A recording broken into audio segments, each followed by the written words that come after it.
It all started with a car crash.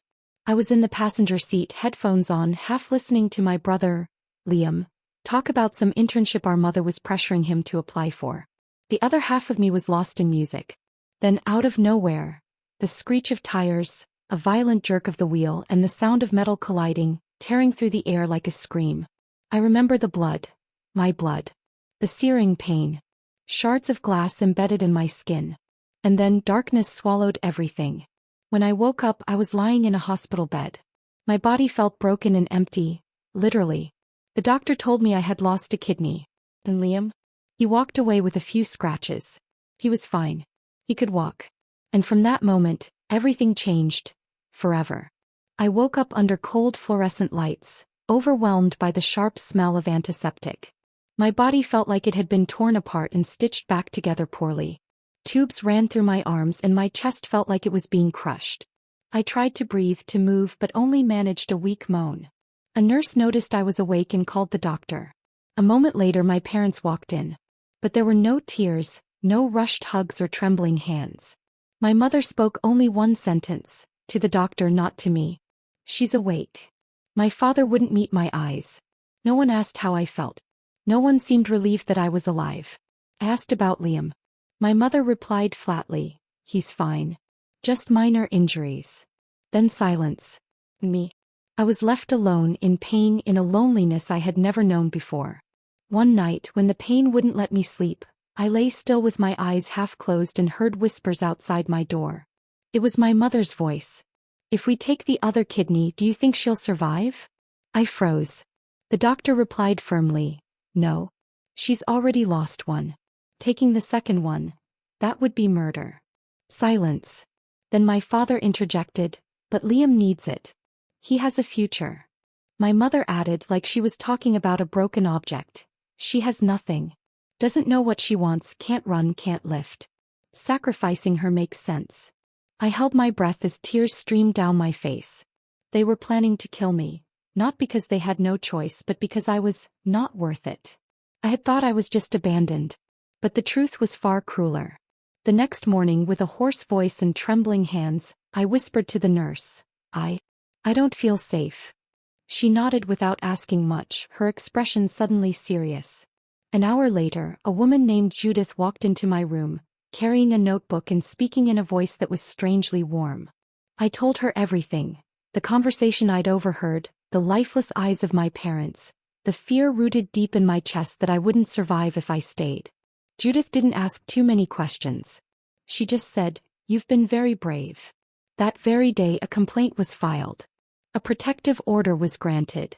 My family no longer had medical authority over me. I was moved somewhere else. Not home, but the beginning of freedom. And a chance to live. From a cold hospital room I stepped into a new life with nothing in my hands. No family, no backup. Only myself and a burning desire to live with purpose. I studied online for high school while my stitches were still healing and worked night shifts at a small bookstore to pay for rent. Every penny mattered because it allowed me to keep my freedom. I refused any help that came with strings attached, even from social programs. I didn't want to owe anyone anything. I wanted full control over my own life. Then I made a choice, to erase my old name, the one tied to betrayal. I chose a new one, Claire Olin. Claire meaning bright and clear, and Olin the surname of my great-grandmother, the only person who ever spoke to me about kindness. That was the name I chose for the life I rebuilt with my own hands. Claire didn't just survive, she rose. Starting from the smallest jobs, she stepped quietly into the healthcare industry, the same field that once held her deepest pain. She worked tirelessly, studied relentlessly, always choosing to stay behind the scenes, listening and observing. 3 years later, at just 24, Claire was promoted to head of operations. Not long after, she became one of the co-owners of a rapidly growing healthcare startup. She didn't rely on luck or connections, only on discipline, resilience, and a silent vow: I will become someone they never dared imagine. From a discarded patient, Claire rewrote her entire life story with her own hands.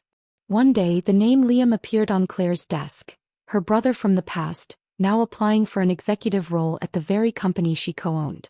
He probably had no idea that the person with hiring power was the girl his family once deemed worthless. Claire invited Liam for an in-person interview. When he walked into the elegant boardroom and saw her at the head of the table, his face turned pale. "You're alive?" he stammered. Claire smiled, her eyes cold and sharp. "Alive. Healthy. And no longer someone you or mom and dad can control."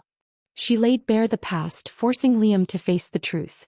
At the end of the meeting, Claire looked straight at him and said, "You won't be working here. And soon there'll be nowhere left to run."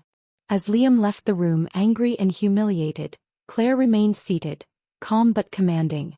She picked up the phone and called HR. "Blacklist him. And send a notice to all partners.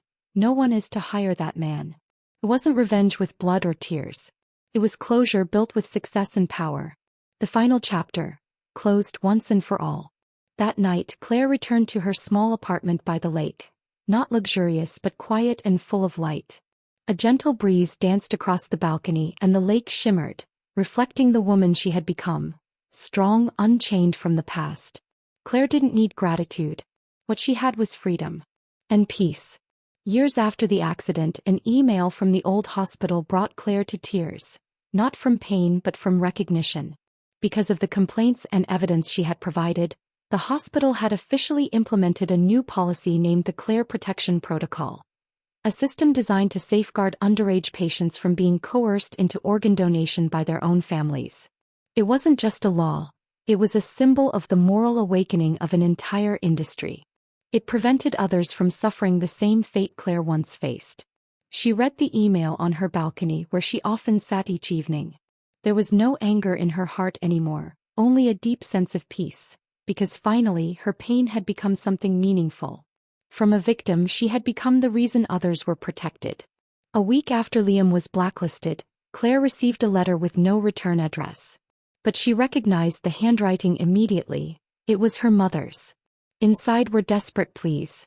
They were bankrupt, losing their home, and Liam couldn't get a job. They begged Claire to help as their daughter. Claire sat still for a long time before writing a simple reply. "I used to be your daughter, when I was unconscious in a hospital bed. Back then you chose Liam. Now live with that choice." No anger. Just truth. She sealed the envelope and sent it. She never heard from them again. And strangely, she didn't feel the loss. Only relief. And freedom.